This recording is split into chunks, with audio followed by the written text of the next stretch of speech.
Hello സുഹൃത്ത്, നമസ്കാരം. ഇന്ന് ജൂലൈ 25 ലേറ്റസ്റ്റ് കറണ്ട് അഫേഴ്സുമായി ജേഡ്സ് കറണ്ട് അഫേഴ്സ്.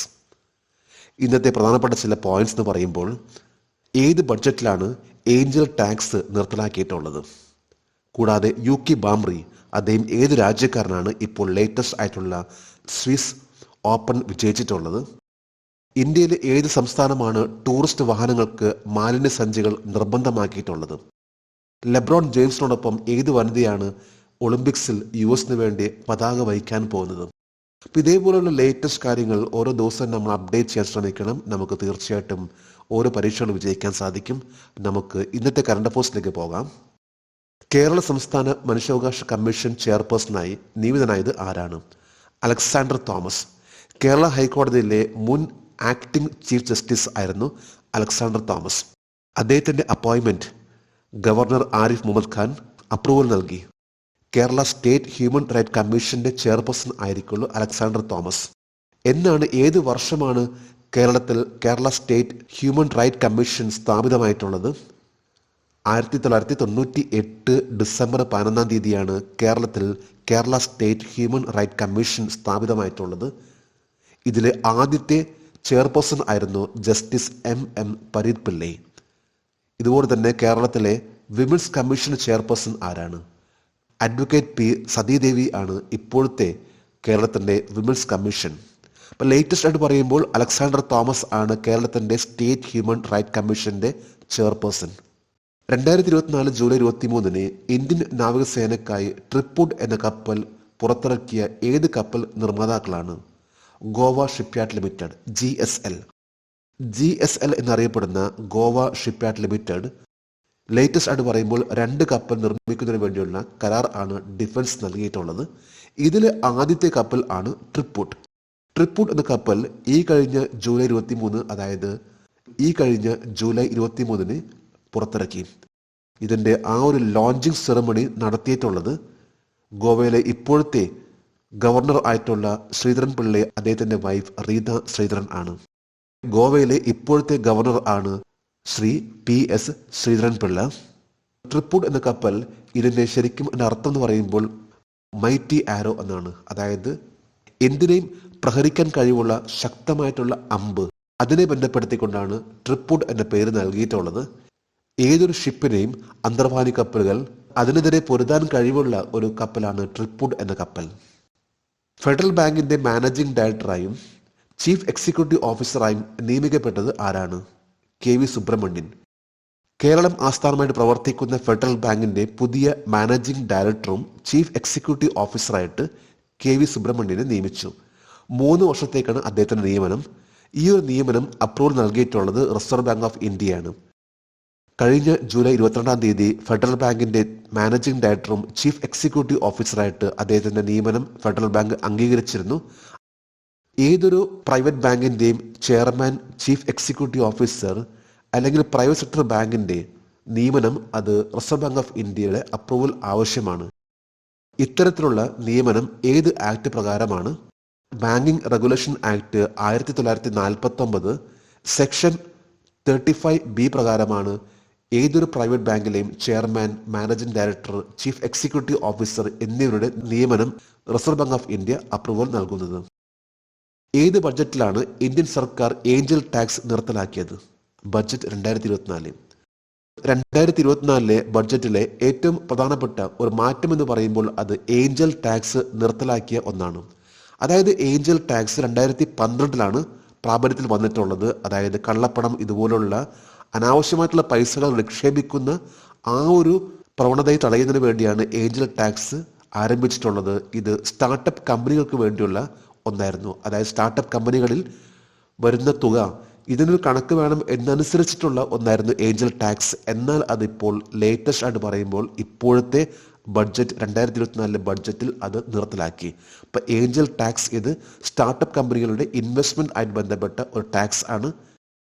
ഏത് സംഘടനയുമായി ഗ്ലോബൽ സൗത്ത് ഇന്നൊവേഷൻ പ്രോഗ്രാമിനായി നീതി ആയോഗ് അടുത്തിടെ സഹകരിച്ചു? World intellectual property organisation, WIPO. ലോക ബൗദ്ധിക സ്വത്തവകാശ സംഘടന, WIPO. നീതി ആയോഗിന്റെ ഒരു ഭാഗമാണ് അടൽ ഇന്നൊവേഷൻ മിഷൻ, AIM. ഇപ്പൊ നീതി ആയോഗ് എന്നാൽ national institution for transforming India.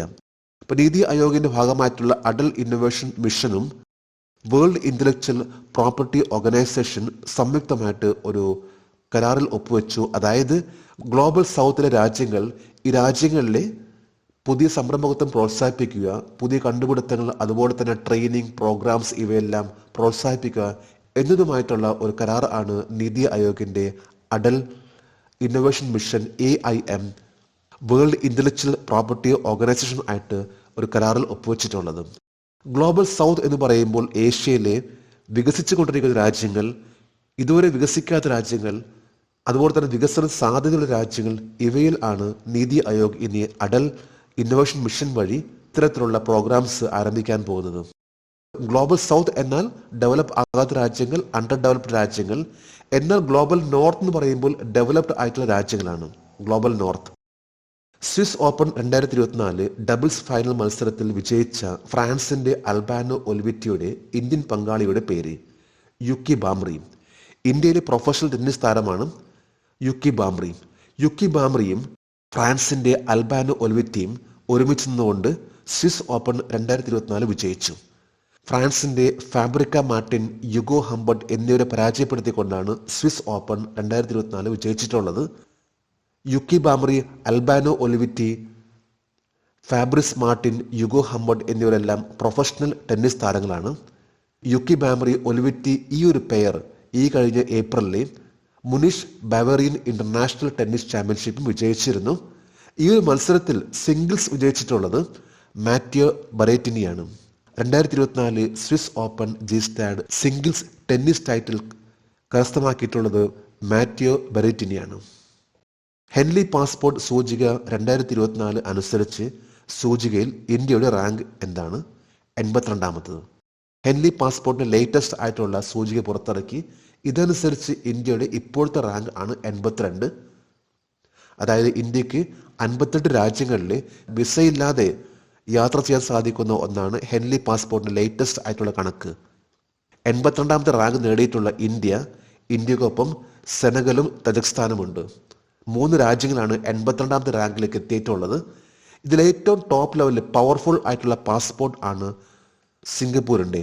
195 രാജ്യങ്ങളിലേക്ക് സിംഗപ്പൂരിന് യാത്ര ചെയ്യാൻ സാധിക്കുന്ന ഒന്നാണ്. അതുപോലെ തന്നെ 2ാം സ്ഥാനത്തേക്ക് വന്ന രാജ്യങ്ങളാണ് France, Italy, Germany, Spain, Japan എന്നിവയെല്ലാം 192 രാജ്യങ്ങൾ. ടൂറിസ്റ്റ് വാഹനങ്ങൾക്ക് മാലിന്യ സഞ്ചികൾ കൊണ്ടുപോകുന്നത് നിർബന്ധമാക്കിയ ഇന്ത്യൻ സംസ്ഥാനം ഏതാണ്? സിക്കിം. ടൂറിസ്റ്റുകളെ കൂടുതൽ ആകർഷിക്കുന്ന ഒരു സംസ്ഥാനമാണ് സിക്കിം. ഇപ്പം സിക്കിമിൻ്റെ ഏറ്റവും വലിയ ഇപ്പോഴത്തെ പ്രശ്നം എന്ന് പറയുമ്പോൾ വേസ്റ്റാണ്. വേസ്റ്റ് മാനേജ് ചെയ്യുന്നതിന് വേണ്ടി സിക്കിം സർക്കാർ ഇറക്കിയിട്ടുള്ള പുതിയൊരു നിയമം ആണ്. അതായത് ഓരോ ടൂറിസ്റ്റ് വണ്ടികളിലും ഗാർബേജ് വേസ്റ്റ് ബാഗ് ഉണ്ടാകണം എന്നതാണ്. ഇനി മുതൽ സിക്കിം ടൂറിസ്റ്റ് പ്രദേശങ്ങളിൽ ഗാർബേജ്, അതായത് വേസ്റ്റുകൾ വലിച്ചെറിയാൻ പാടില്ല. പകരമായിട്ട് വന്നിരിക്കുന്ന വണ്ടികളിൽ തന്നെ ഗാർബേജ് വേസ്റ്റ് ബാഗ് ഉണ്ടാകണം എന്നതാണ് സിക്കിമിലെ ഇപ്പോഴത്തെ ലേറ്റസ്റ്റ് ആയിട്ടുള്ള ഒരു മാറ്റം. ലെബ്രോൺ ജെയിംസിനോടൊപ്പം ചേർന്ന് ഒളിമ്പിക് ഉദ്ഘാടന ചടങ്ങിൽ US ടീമിനായി പതാകവാഹകയായ വനിതയുടെ പേര് കൊക്കോ ഗഫ്. ഇന്നലത്തെ കറണ്ട് അഫയേഴ്സിൽ ഉണ്ടായിരുന്ന ഒരു ചോദ്യമായിരുന്നു US ഫ്ലാഗ് ബെയറർ ആരായിരിക്കും എന്നത്. ലെബ്രോൺ ജെയിംസ് ആണ്. അതായത് വേൾഡിൽ തന്നെ പറയുമ്പോൾ ഏറ്റവും പവർഫുൾ ആയിട്ടുള്ള പ്രൊഫഷണൽ താരമാണ് ലെബ്രോൺ ജെയിംസ്. ലെബ്രോൺ ജെയിംസ് 4ാമത്തെ ഒളിമ്പിക്സ് ആണ് ഇപ്പോൾ. ഇതിൽ 2 പ്രാവശ്യം ലെബ്രോൺ ജെയിംസ് വിജയിച്ചിട്ടുള്ള വ്യക്തി.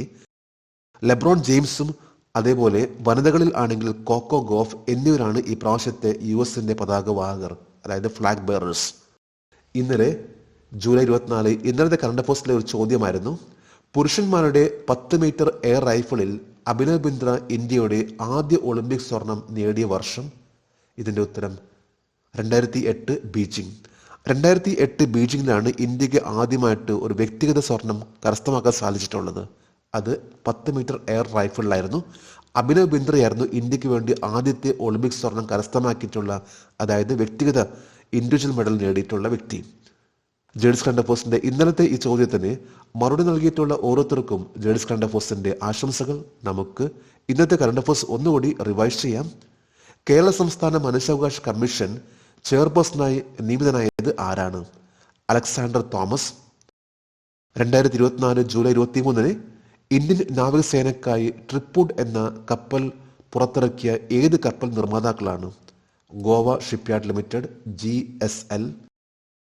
ഫെഡറൽ ബാങ്കിന്റെ മാനേജിംഗ് ഡയറക്ടറായും ചീഫ് എക്സിക്യൂട്ടീവ് ഓഫീസറായും നിയമിക്കപ്പെട്ടത് ആരാണ്? KV സുബ്രഹ്മണ്യൻ. ഏത് ബജറ്റിലാണ് ഇന്ത്യൻ സർക്കാർ ഏഞ്ചൽ ടാക്സ് നിർത്തലാക്കിയത്? ബഡ്ജറ്റ് 2024.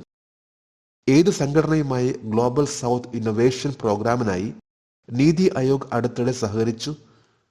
ലോക ബൗദ്ധിക സ്വത്തവകാശ സംഘടന, world intellectual property organisation, WIPO. Swiss open 2024 doubles final മത്സരത്തിൽ വിജയിച്ച ഫ്രാൻസിന്റെ അൽബാനോ ഒലിവിറ്റിയുടെ ഇന്ത്യൻ പങ്കാളിയുടെ പേര്? യുക്കി ബാംബ്രി. ഹെൻലി പാസ്പോർട്ട് സൂചിക 2024 അനുസരിച്ച് സൂചികയിൽ ഇന്ത്യയുടെ റാങ്ക് എന്താണ്? 82ാമത്. ടൂറിസ്റ്റ് വാഹനങ്ങൾക്ക് മാലിന്യസഞ്ചികൾ കൊണ്ടുപോകുന്നത് നിർബന്ധമാക്കിയ ഇന്ത്യൻ സംസ്ഥാനം ഏതാണ്? സിക്കിം. ലെബ്രോൺ ജെയിംസിനോടൊപ്പം ചേർന്ന് ഒളിമ്പിക് ഉദ്ഘാടന ചടങ്ങിൽ US ടീമിനായി പതാക വാഹകയായ വനിതയുടെ പേര്? Cocoa Gauff. ഇന്ന് ജൂലൈ 25. ഇന്നത്തെ കറണ്ട് അഫയേഴ്സിലെ ഒരു ചോദ്യമാണ്: which finance minister presented the maximum number of budgets? ഏറ്റവും കൂടുതൽ ബഡ്ജറ്റുകൾ അവതരിപ്പിച്ച ധനമന്ത്രി. 3 ഓപ്ഷൻസ് ആണ് നൽകിയിട്ടുള്ളത്. ഈ ചോദ്യത്തിന്റെ ഉത്തരം അറിയാമെങ്കിൽ ഇന്നത്തെ കറണ്ട് അഫയേഴ്സിന്റെ കമന്റ് ബോക്സിൽ രേഖപ്പെടുത്തുവാൻ അഭ്യർത്ഥിക്കുന്നു. നാളത്തെ കറണ്ട് അഫയേഴ്സിൽ ഇതിന്റെ ഉത്തരം ഉണ്ടായിരിക്കും.